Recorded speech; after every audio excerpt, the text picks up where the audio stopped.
जय हिंद स्टूडेंट्स। आज के लेक्चर में डिस्कस करूंगा स्पीकिंग की मिस्टेक्स जो आप लोग जनरली करते हो। अब आज मिस्टेक बताने का पर्पस ये है कि आपको मार्किंग क्राइटेरिया समझ आए कि अगर लेक्सिकल रिसोर्सेस है तो क्या क्या मिस्टेक्स आप लोग करते हैं, देन प्रोनाउंसिएशन या बाकी क्राइटेरिया है जिसमें आप क्या क्या मिस्टेक्स करते हैं। देखो, ये बात हम सब जानते हैं कि जब क्राइटेरिया फुलफिल होगा तब आपका बैंड स्कोर हाई जाएगा। तो क्या क्या क्राइटेरिया है ये भी डिस्कस करूंगा। साथ ही साथ ये भी डिस्कस करूंगा कि क्या क्या मिस्टेक्स हैं जो आप उन क्राइटेरिया में करते हैं। साथ ही साथ आपको फीडबैक भी मिलेगा कि इस टाइप की मिस्टेक को किस तरीके से इंप्रूव किया जाए। तो without delay let's start it. तो सबसे पहले मैं डिस्कस करूंगा fluency and coherence marking criteria में क्या क्या मिस्टेक्स आप लोग करते हो। तो देखते हैं जरा। The first mistake that you people have is a lack of coherence. Generally मैंने देखा है आप लोग ये चीज अवॉइड कर देते हो कि कोहेरेंस का ध्यान आप लोग नहीं रखते। कोहेरेंस का मतलब होता है एक आंसर आपका एक सिस्टमैटिक ऑर्डर में होना चाहिए, और अगर आंसर सिस्टमैटिक ऑर्डर में नहीं है तो आपके मार्क्स कटने के चांसेस रहते हैं। अब जनरली इस बात पे उतना फोकस नहीं किया जाता क्योंकि आपकी रिक्वायरमेंट जब बैंड 7 फाइनल होती है तो कोहेरेंस उतना मायने शायद ना रखता हो, लेकिन जब आपकी रिक्वायरमेंट यहां से बढ़ के बैंड 9 हो जाती है तब कोहेरेंस का इंपॉर्टेंस ज्यादा बढ़ जाता है। मतलब अगर आपका सेंटेंस जो है वो प्रॉपर ऑर्डर में अरेंज नहीं है तो फिर ये प्रॉब्लमेटिक लगता है। लेट्स से कि अगर आपके पास एक टॉपिक है जिसमें आप डिस्कस कर रहे हो कि क्लाइमेट चेंज के बारे में, कि क्लाइमेट चेंज के रीजंस क्या क्या हैं, तो पहला जो है वो ग्लोबल वार्मिंग हो सकता है।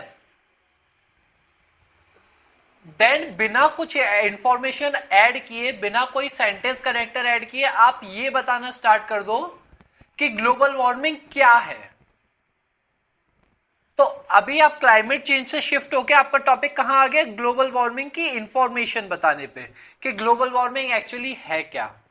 तो अब क्या हुआ, ये इंफॉर्मेशन जो हुई वो डिवाइड हो गई। मतलब पहले तो आपने क्लाइमेट चेंज के बारे के बिहाफ पे ग्लोबल वार्मिंग डिस्कस किया, ठीक है, लेकिन देन उसके बाद आपने क्या किया, ग्लोबल वार्मिंग बिना किसी रेफरेंस के, बिना किसी सेंटेंस कनेक्टर के एक्सप्लेन करना स्टार्ट कर दिया। तो ये दो अलग अलग इंफॉर्मेशन हो गई। इनके बीच अगर आप प्रॉपर कनेक्शन नहीं बता पा रहे हो ना तो ये आपके मार्क्स कटवाने में आपकी हेल्प करेगा, और मैं ऐसा बिल्कुल एक्सपेक्ट कर रहा हूं कि ये चीज आप नहीं चाहते। तो व्हाट आई सजेस्ट कि कोहेरेंस प्रॉपर रखने के लिए आप सेंटेंस कनेक्टर्स और कोहेसिव डिवाइसेस का यूज कीजिए। कोहेसिव डिवाइसेस का एक वीडियो बहुत जल्दी मैं ऐड करने वाला हूं, उसका लेक्चर हम बहुत जल्दी रिकॉर्ड करेंगे और आपको बहुत जल्दी मिलने भी वाला है। तो उसके लिए चैनल को सब्सक्राइब कर लेना, तो आपको जैसे ही वीडियो आएगा तो नोटिफिकेशन मिल जाएगा। और राइटिंग और स्पीकिंग दोनों के पॉइंट ऑफ व्यू से कवर कराऊंगा मैं वो। तो इसके बाद जो सेकंड मिस्टेक आप लोग करते हैं दैट इज पॉजिंग एक्सेसिवली। अगर आप एक्स्ट्रा पॉजेज ले रहे हैं ना तो ये आपका फ्लुएंसी का स्कोर कम कराता है। अगर आप कोई सेंटेंस बोल रहे हैं, बीच बीच में पॉजेस ले रहे हैं, अब वो पॉजेस किसी भी रीजन से हो सकते हैं। मेनली मैंने दो टाइप के पॉजेस आप लोगों की स्पीकिंग में एनालाइज किए हैं। पहला, जब आपके पास कंटेंट नहीं होता तब आप एक्स्ट्रा पॉजेस लेते हो कंटेंट सोचने के लिए। दूसरा, जब आप कॉन्फिडेंस नहीं होते, जब आप कॉन्फिडेंटली आंसर नहीं दे पाते तब भी मैंने देखा है आप लोग पॉजेस लेते हो कि मतलब कंटेंट तो है बोलने के लिए लेकिन कॉन्फिडेंस नहीं है जनरेट करने का, तब आप एक्स्ट्रा पॉजेस लेते हो। तो इसके लिए मैं आपको एक टेक्निक बताऊं, आप टंग ट्विस्टर करना स्टार्ट करो। टंग ट्विस्टर से आपको हेल्प मिलेगी। देखो, अगर कॉन्फिडेंस वाली चीज है तो वो टंग ट्विस्टर से सॉल्व हो जाएगी, ठीक है।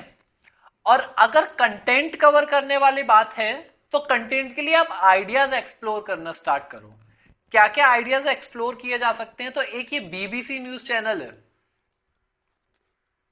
इसका कंटेंट आप प्रेफर कर सकते हो जब आपको आइडियाज जनरेट करने के बारे में बात हो। हाँ, क्योंकि ब्रिटेन से ब्रॉडकास्ट होता है तो सारे टॉपिक इसमें रेलेवेंट ही मिलेंगे आपको। तो आईएल्स के लिए आई सजेस्ट बीबीसी ट्राई किया जा सकता है। उसके बाद नेशनल ज्योग्राफिक भी एक ऑप्शन हो सकता है। नेशनल ज्योग्राफिक अगेन ब्रिटेन से ब्रॉडकास्ट होता है, तो बीबीसी हुआ, नेशनल ज्योग्राफिक हुआ। ये कुछ चीजें हैं जो मैं आपको रिकमेंड करूंगा अगर आपका कंटेंट वीक है तो। देन इसके बाद और एक जो मिस्टेक आप लोग करते हैं वो है हेजिटेशन एंड फिलर वर्ड्स, जैसे यू नो। बेटा ये वर्ड्स अवॉइड करना स्टार्ट करो, स्पेशली ये वाला वर्ड मैं आप लोगों की स्पीकिंग में बहुत देखता हूं, you know. You know word जो है अगर आप इसे रिपीटेडली यूज कर रहे हो तो बहुत ज्यादा चांसेस हैं कि आपका फ्लुएंसी का स्कोर कम होगा। फ्लुएंसी का स्कोर आपका हाई नहीं जाएगा अगर आप यू नो ऐसे सारे वर्ड यूज कर रहे हो। कभी कभी आप एर वर्ड का भी यूज करते हो, मतलब एर वर्ड सुनाई तो नहीं आता लेकिन फील होता है। और एज अ स्टूडेंट आपको इस बात की चिंता करने की जरूरत नहीं है कि साउंड कौन सा निकल रहा है, ओम निकल रहा है या अर निकल रहा है या यूनो निकल रहा है, अर निकल रहा है। जो चीज फिक्र करने वाली है एज अ स्टूडेंट वो ये है कि इसे ओवरकम कैसे किया जाए। तो ओवरकम करने के लिए अगेन जो तरीका मैं आपको बताऊंगा, आप टंग ट्विस्टर करो। टंग ट्विस्टर से आपको यहां भी हेल्प मिलेगी। अब टंग ट्विस्टर्स करने के दो तरीके हो सकते हैं। पहला कि आप स्पीड से रीड करो, आपकी प्रायोरिटी फ्लुएंसी होनी चाहिए, वर्ड एक बार को मिस हो जाए तो कोई प्रॉब्लम नहीं है। एक तरीका यह हो सकता है। दूसरा तरीका यह हो सकता है कि आपका फोकस प्रोनाउंसिएशन पे हो। अभी जब मैं प्रोनाउंसिएशन वाला मार्किंग स्कीम डिस्कस करूंगा तो इस बारे में और बताऊंगा। अभी के लिए इतना समझना कि टंग ट्विस्टर करने का एक तरीका यह हो सकता है कि आप स्पीड से बोलें। प्रोनाउंसिएशन हो सकता है ऊपर नीचे हो जाए, कोई प्रॉब्लम नहीं है, लेकिन आपकी प्रायोरिटी क्या होना चाहिए कि आप जितना फास्ट बोल सके उतना फास्ट बोलें। तो जब फास्ट बोलेंगे तो ऑब्वियसली ये सारे जो वर्ड्स हैं वो अवॉइड होते चले जाएंगे। और विद द टाइम आप क्या देखोगे कि आपकी स्पीकिंग में ये यू नो ये सारे वर्ड खुद से ही कम होने लगे हैं, राइट। तो ये कुछ मिस्टेक्स हैं जो आप फ्लुएंसी और कोहेरेंस वाले मार्किंग क्राइटेरिया में करते हो। देन एक और मिस्टेक जो आप लोग करते हो दैट इज इनकम्प्लीट आंसर। जब आप लोग इनकम्प्लीट आंसर देते हो तो आपका कोहेरेंस का स्कोर कम होता है। इनकम्प्लीट आंसर देने का क्या मतलब है? जनरली मैंने ये चीज देखी है आप लोगों को कि आप पार्ट 2 में ऐसा काम करते हो कि इनकम्प्लीट आंसर देते हो। पार्ट 2 मतलब क्यू कार्ड में ऐसी गलतियां करते हो। देखो कुछ चीजें जो है वो प्रैक्टिस से आती हैं। क्यू कार्ड में आपके पास 2 मिनट का टाइम रहेगा और 1:50 1:55 तक अगर आप आपकी इंफॉर्मेशन खत्म कर देते हो तो दैट्स अ गुड नोट।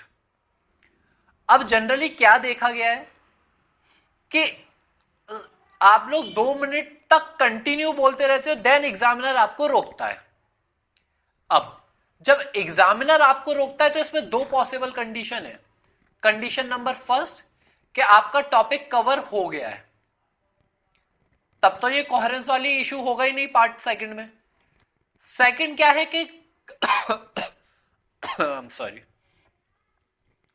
कि आपका कंटेंट कवर नहीं हो पाया है, तब आपके कोहेरेंस के मार्क्स कटते हैं, राइट। तो व्हाट आई सजेस्ट कि जो आपके बुलेट पॉइंट्स होते हैं ना, पहले बुलेट पॉइंट की इंफॉर्मेशंस को कवर करो, देन आप रैंडम इंफॉर्मेशन उसमें ऐड करो। ये आपको सजेशन में इसीलिए दे रहा हूं क्योंकि स्टार्टिंग में ऐसा होता है कि आप टाइम एनालाइज नहीं कर पाते कि कब हो चुका है और कब कितना रह गया है।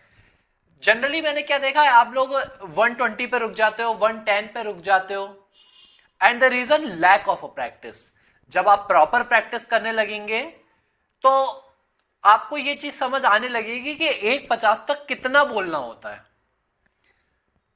तो इनिशियली व्हाट आई सजेस्ट कि पहले बुलेट पॉइंट्स कवर करो, उसके बाद एक्स्ट्रा इंफॉर्मेशन ऐड करना स्टार्ट करो। अब पार्ट 1 और पार्ट 3 में भी आप लोग ये गलतियां कर जाते हो कि इनकम्प्लीट आंसर देते हो। ये इनिशियल स्टेजेस पे होता है। इनिशियल स्टेजेस मतलब मैं 6 और 6.5 वाले बैंड स्कोर वाले के बारे में बात कर रहा हूं। यहां आप लोग ये गलतियां करते हो कि आपने कोई इंफॉर्मेशन बोली और आपने एंड बोला और फिर इंफॉर्मेशन आगे कंटिन्यू ही नहीं की, तो उसे इनकम्प्लीट आंसर कहा जाएगा और वो कोहेरेंस के मार्क्स कटवाएगा आपका। जैसे for an example, there are many beautiful things in my city, what I like most is the Charminar. Apart from this and over. Apart from this आपने बोला तो एग्जामिनर आपसे क्या एक्सपेक्ट कर रहा है कि अभी और इंफॉर्मेशन आनी बाकी है, लेकिन अपार्ट फ्रॉम दिस आपने बोला फिर कोई इंफॉर्मेशन नहीं बोली, तो क्या होगा, कोहेरेंस का स्कोर आपका कम होगा। 6, 6.5 के बैंड स्कोर तक ये चीजें मैनेज हो जाती हैं, लेकिन जब उससे हाई बैंड स्कोर आपकी रिक्वायरमेंट हो तो इन चीजों पे ध्यान देना जरूरी है। तो अब जैसा मैंने आपको हर बार कहा है कि ऑफलाइन हो या यूट्यूब हो, कंटेंट आपको बैंड 9 का ही मिलेगा, फीडबैक आपको बैंड 9 का ही मिलेगा। तो ऐसे तमाम बैंड 9 के कंसेप्ट आपके पास और आने वाले हैं, उसके लिए चैनल को सब्सक्राइब कर लेना, और इस कंसेप्ट में मजा आया हो तो वीडियो को लाइक भी कर देना, साथ ही साथ और कोई फ्रेंड जिसे नीड हो उसके साथ शेयर कर देना। इसके बाद देखते हैं लेक्सिकल में आप लोग कहां कहां गलतियां करते हो। जो पहली गलती है दैट इज वेरी कॉमन कि लिमिटेड वोकैबुलरी। आप सेम टाइप की इंफॉर्मेशन को बार बार रिपीट करते हो। जैसे अगर मैं आपको एक एग्जांपल से बताऊं कि आपको क्यू कार्ड में एक टॉपिक आया, describe a memory from your childhood, तो आप उसे रिपीटेड वर्ड्स में बोल रहे हो, जैसे I use to play cricket, I use to go for a swimming, I use to do this, I use to had that. तो इसमें क्या हुआ, आप आई यूज्ड टू बार बार यूज कर रहे हो, तो इससे क्या हो रहा है, आपकी वोकैबुलरी एक्सपैंड नहीं हो पा रही है। आपका टाइम लिमिट कवर हो रहा है लेकिन वोकैबुलरी एक्सटेंड नहीं हो पा रही है। तो वोकैबुलरी एक्सटेंड करने की आदत डालो। और वोकैबुलरी एक्सटेंड करना कहां से सीखना है, तो तमाम सारे ऑप्शंस हो सकते हैं। आप पॉडकास्ट सुनना स्टार्ट करो, पॉडकास्ट से आपको इंफॉर्मेशन काफी ज्यादा मिलेगी। और पॉडकास्ट, जनरल पॉडकास्ट स्टार्ट करो, मतलब कोई एक स्पेसिफिक पॉडकास्ट सुनने से बेटर है आप जनरल पॉडकास्ट स्टार्ट करो। मतलब जैसे अगर हो सकता है आपको साइंस में इंटरेस्ट है तो आप सिर्फ साइंस के पॉडकास्ट सुन रहे हो, या फिर अगर आपको टेक्नोलॉजी में इंटरेस्ट है या कॉमर्स में इंटरेस्ट है तो आप सिर्फ बिजनेस के या टेक्नोलॉजी के ही सुन रहे हो। इससे बेटर व्हाट आई सजेस्ट कि आप जनरल पॉडकास्ट सुनो, जिसमें इकोनॉमिक्स का भी डिस्कशन हो, जिसमें पॉलिटिक्स भी डिस्कशन हो, जिसमें सोशल लाइफ भी डिस्कस हो, जिसमें बाकी सारी चीजें भी कवर हो जाए, एनवायरनमेंट भी कवर हो जाए, उसके बाद कल्चर भी कवर हो जाए, हिस्ट्री भी कवर हो जाए। ऐसे पॉडकास्ट को प्रेफर करना ज्यादा अच्छा तरीका है। अब उसमें से क्या नोट डाउन करना है, नोट डाउन ये करना है कि वर्ड्स को फ्रेम कैसे किया जा रहा है, मतलब एक टाइप की इंफॉर्मेशन अलग अलग तरीके से कैसे बोली जा रही है, क्या सेंटेंस कनेक्टर ऐड हो रहे हैं, क्या वोकैब यूज हो रही है, ये सारी चीजों का ध्यान आपको रखना है। और ऑफ कोर्स जब सुनोगे तो उसे सीखना भी है। ये जो मिस्टेक है आप लोग ये बैंड स्कोर पे जरूर करते हो, 6, 6.5। इसके बाद मैं देखता हूं कि मिस्टेक्स कम होने लग जाती हैं। हालांकि अगर आपका टारगेट स्कोर ये 6.5 भी है तब भी मैं आपको बहुत क्लियर इंस्ट्रक्शन दे रहा हूं कि सेंटेंस कनेक्टर तो ऐड करना ही करना है, अदरवाइज 6.5 का स्कोर आप भूल जाओ। आपका स्कोर 6 आ जाएगा, कितनी भी अच्छी इंग्लिश बोल लो, सेंटेंस कनेक्टर नहीं है, 6 का स्कोर आएगा या उससे कम ही आएगा, मैक्सिमम 6 आएगा। अगर बेटर स्कोर चाहिए 6.5 तक का भी, तो सेंटेंस कनेक्टर ऐड करने ही पड़ेंगे, इसका थोड़ा स्पेशली याद रखना है, ठीक है। नाउ एक जो और गलती आप लोग करते हो वो करते हो इनएप्रोप्रिएट वर्ड चॉइस। देखो मैं आपको एक एग्जांपल से समझाऊं, ये एक नंबर स्केल है, एक सेकेंड, ये आया 0, ये आया +10 और दूसरी साइड क्या होगा -10।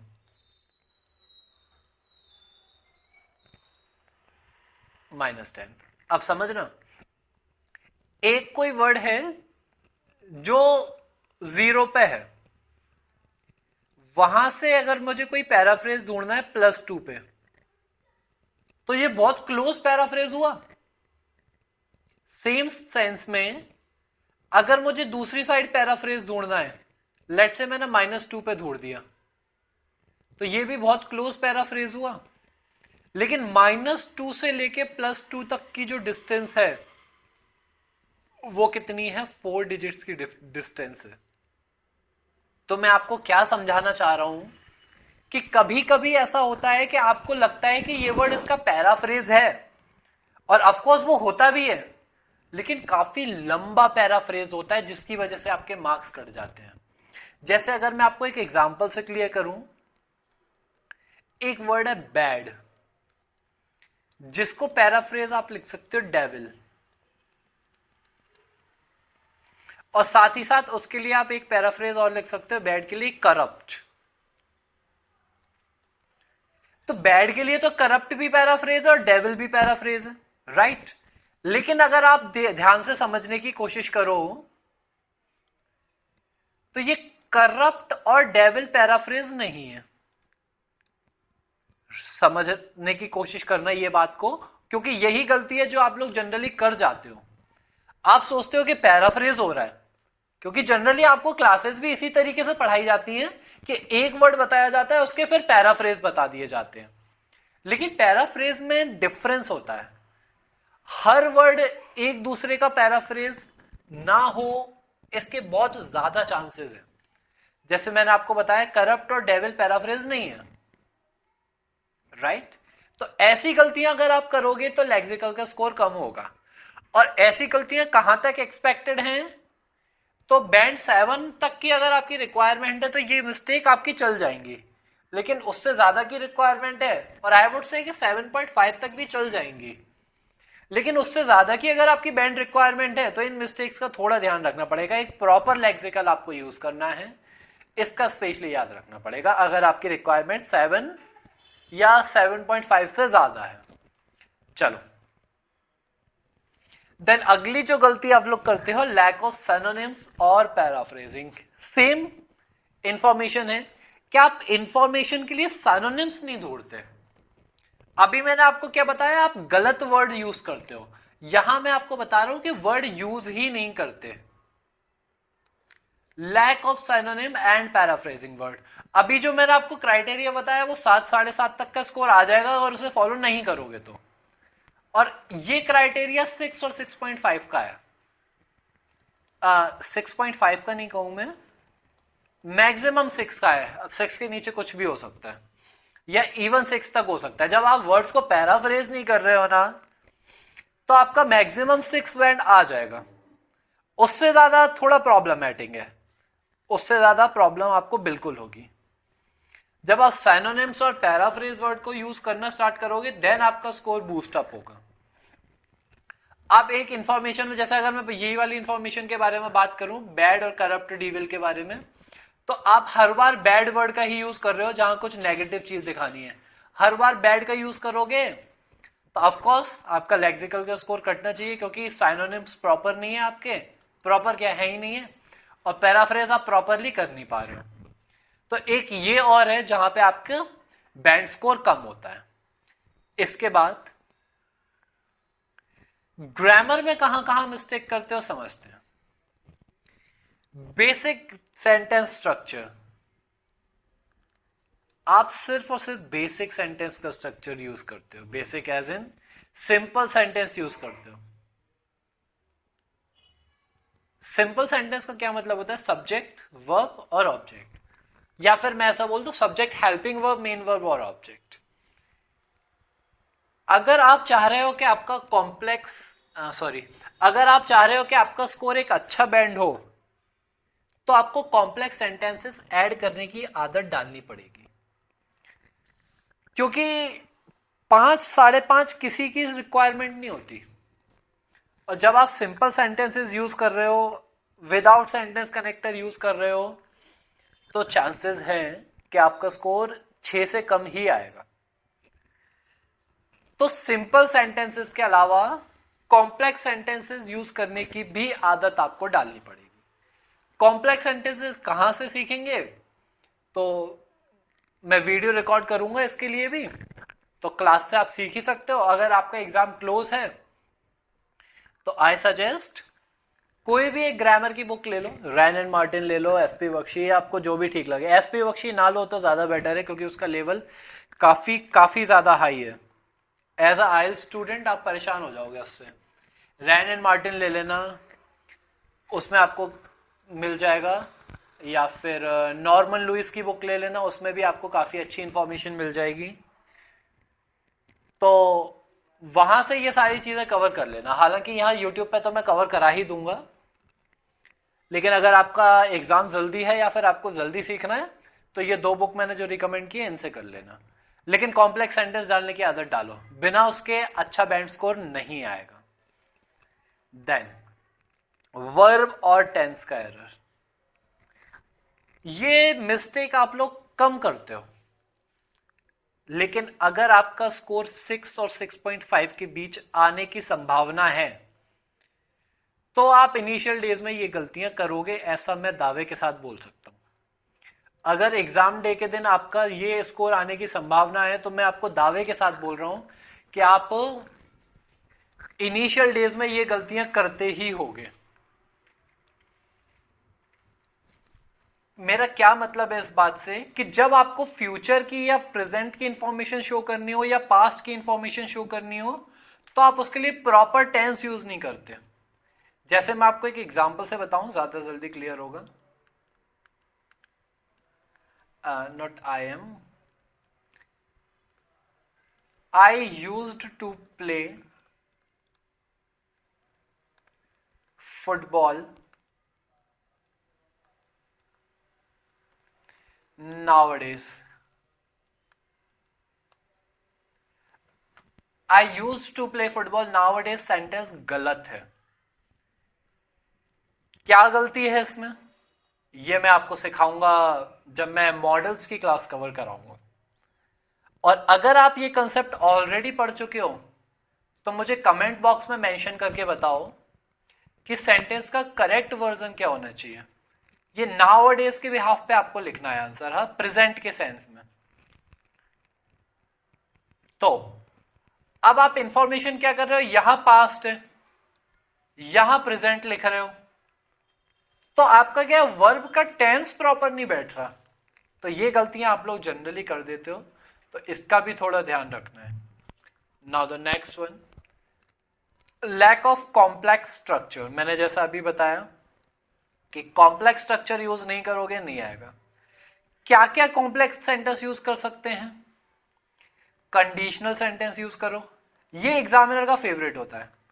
अगर आप कंडीशनल सेंटेंस लिख रहे हो ना, बोल रहे हो ना, हाँ मतलब लिख भी रहे हो, राइटिंग में लिखने से भी अच्छे मार्क्स मिलते हैं, तो आपकी स्पीकिंग में कंडीशनल सेंटेंसेस अगर हैं, तो आपका बेटर स्कोर आएगा। अगर आप इंफॉर्मेशन को पैसिव में लिख रहे हो, और पैसिव में मैंने जनरली देखा है आप लोग नहीं लिखते, और बोलने का तो फिर छोड़ ही दो,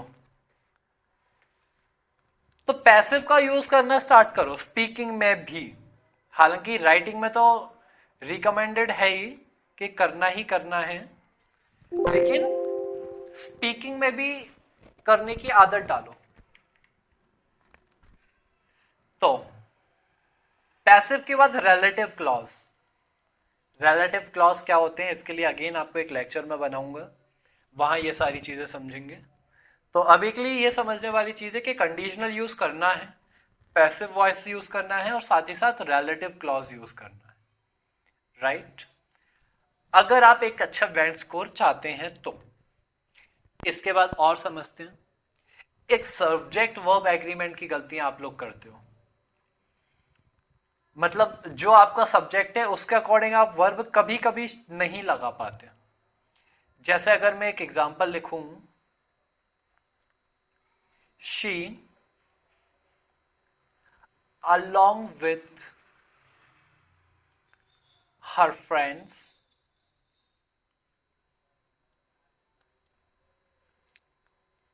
has or have gone to party। यहां स्पेस कम है तो पार्टी नहीं आ पाएगा, खैर। तो अब यहां हैज आना चाहिए या हैव आना चाहिए, तो यहां जो करेक्ट आंसर होगा ना वो हैज है, क्योंकि जब वर्ड अलोंग विथ लगा होता है ना तो फर्स्ट सब्जेक्ट के अकॉर्डिंग हेल्पिंग वर्ब लगती है। वर्ब वाली क्लास में डिस्कस करूंगा ये सारी चीजें, अभी मैं आपको एक सिर्फ मोटा आइडिया दे रहा हूं कि आप लोग गलतियां कैसे करते हो। अगर आपको लगा कि हैव होना चाहिए तो वर्ब का चैप्टर एक बार दोबारा पढ़ो, क्योंकि सब्जेक्ट वर्ब एग्रीमेंट में आपकी गलतियां हो रही हैं और यही गलती आप लोग एग्जामिनर के सामने भी करते हो। तो ग्रामर में ये गलती अवॉइड करनी है जिससे आपका एक बेटर स्कोर आए। इसके लिए मैं आपको सजेस्ट करूंगा वर्ब चैप्टर जो है वो प्रॉपर तरीके से पढ़ो और साथ ही साथ टेंस टॉपिक भी एक प्रॉपर तरीके से पढ़ो, तब आपका ये डाउट क्लियर होना स्टार्ट हो जाएगा कि वर्ब कैसे यूज हो रही है और किस टेंस में किस तरीके से यूज हो रही है, राइट। नाउ प्रोनाउंसिएशन की मिस्टेक्स देख लेते हैं, आप लोग क्या करते हो। पहला तो एक जो होता है वो मदर टंग इन्फ्लुएंस होता है। इस बात को मैं आपको एक एग्जांपल से बताऊं, साउथ इंडियन स्टूडेंट्स का जो असेंट है वो थोड़ा भारी असेंट है, जबकि नॉर्थ इंडियन स्टूडेंट्स का जो असेंट है वो हल्का सॉफ्ट है। मतलब मैं ये चीज नहीं बताना चाह रहा आपको कि किसका बेटर है और किसका खराब है। What I am trying to say कि मदर टंग का इन्फ्लुएंस आपकी स्पीकिंग पे होता है। मतलब जब नॉर्थ इंडियन इंग्लिश बोलते हैं ना तो उनकी इंग्लिश थोड़ी सॉफ्ट जाती है, जबकि साउथ इंडियन स्टूडेंट्स नहीं, रैंडम पीपल भी मैं बोल रहा हूं, जब इंग्लिश बोलते हैं तो उनकी इंग्लिश में थोड़ा भारीपन आता है।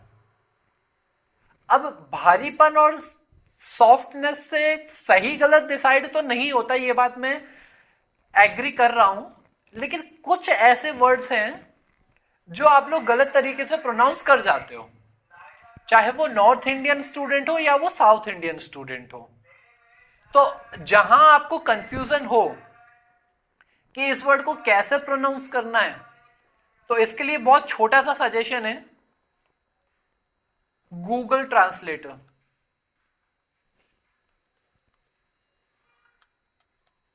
गूगल ट्रांसलेटर पे जाओ, आपका वर्ड टाइप करो, वहां स्पीकर का ऑप्शन है उस पर क्लिक करो और समझने की कोशिश करो कि इसे बोला कैसे जाता है वर्ड को, राइट।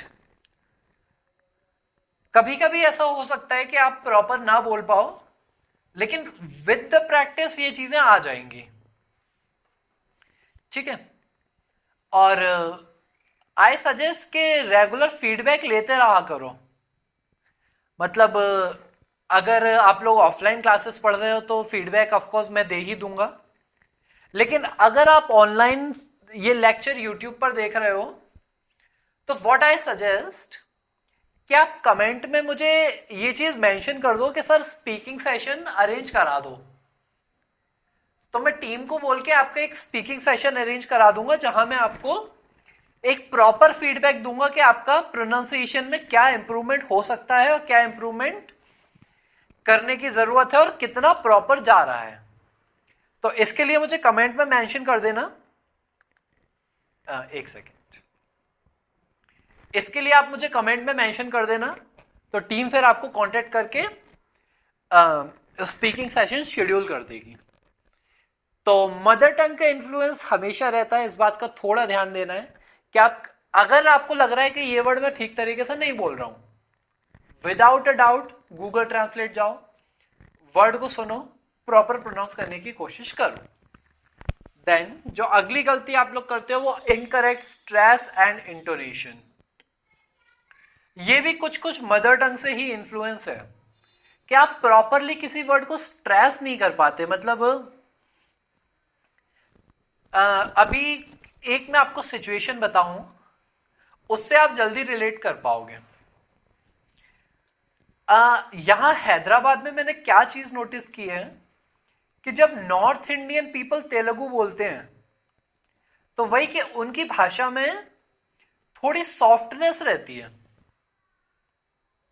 मतलब लैंग्वेज वो तेलुगु ही बोल रहे हैं जो साउथ इंडियन पर्सन बोलते हैं, लेकिन उनकी भाषा में वो भारीपन नहीं है जो नेटिव स्पीकर की भाषा में होता है। एंड द रीजन, वो प्रॉपर स्ट्रेस नहीं दे पाते, प्रॉपर इंटोनेशन नहीं है उनकी लैंग्वेज में कि किस वर्ड को कैसे स्ट्रेस किया जाए, वो नहीं है। हालांकि मैं आपको एक बात बताऊं, ये उतनी बड़ी प्रॉब्लम नहीं है। मतलब इंडियन स्टूडेंट के पर्सपेक्टिव से बोल रहा हूं, वो नॉर्थ इंडियन हो या साउथ इंडियन हो, हम लोगों के लिए प्रोनाउंसिएशन उतनी बड़ी प्रॉब्लम नहीं है, क्योंकि मोस्ट ऑफ द टाइम हम वर्ड्स को करेक्ट बोलते हैं। हल्का बोल सकते हैं या भारी बोल सकते हैं, लेकिन वर्ड को हम लोग प्रॉपर बोलते हैं। कुछ एक आध वर्ड को एक्सेप्शन ले लूं तो हम लोगों का जो प्रोनाउंसिएशन है वो काफी स्ट्रांग है। तो ये स्ट्रेस वगैरह की जनरली प्रॉब्लम तो नहीं आती, लेकिन अगर अब मार्किंग क्राइटेरिया की बिहाफ पे मैं आपको बता रहा हूं, तो एज अ टीचर ये मेरी ड्यूटी बनती है कि आपको सारी चीजों से अवेयर कराया जाए। तो स्ट्रेस और इंटोनेशन हालांकि उतनी बड़ी प्रॉब्लम नहीं होती इंडियन स्टूडेंट्स को, लेकिन फिर भी इस पे थोड़ा ध्यान देने की जरूरत है कि आप किस तरीके से स्ट्रेस कर रहे हो। अच्छा, एक चीज और मैं आपको कहूंगा कि बेटा नेटिव स्पीकर की तरह बोलने की कोशिश ना करना अगर आप नेचुरली नहीं बोल पा रहे तो। ये स्ट्रेस और इंटोनेशन का मतलब ये बिल्कुल नहीं है कि आपको नेटिव स्पीकर की तरह बोलना है। नेटिव स्पीकर के साथ भी सेम प्रॉब्लम है जब वो हमारी इंडियन लैंग्वेजेस बोलते हैं, या वो हिंदी हो या कोई और लैंग्वेजेस हो। उनकी जो हिंदी बोलने का तरीका होता है वो एक राउंडेड फॉर्म में होता है, ऐसा कि वो जो बोलना चाह रहे हैं वो गोल गोल सा होता है। मतलब उनकी टंग ट्विस्ट होती है बोलते टाइम, हम लोगों की टंग ट्विस्ट नहीं होती।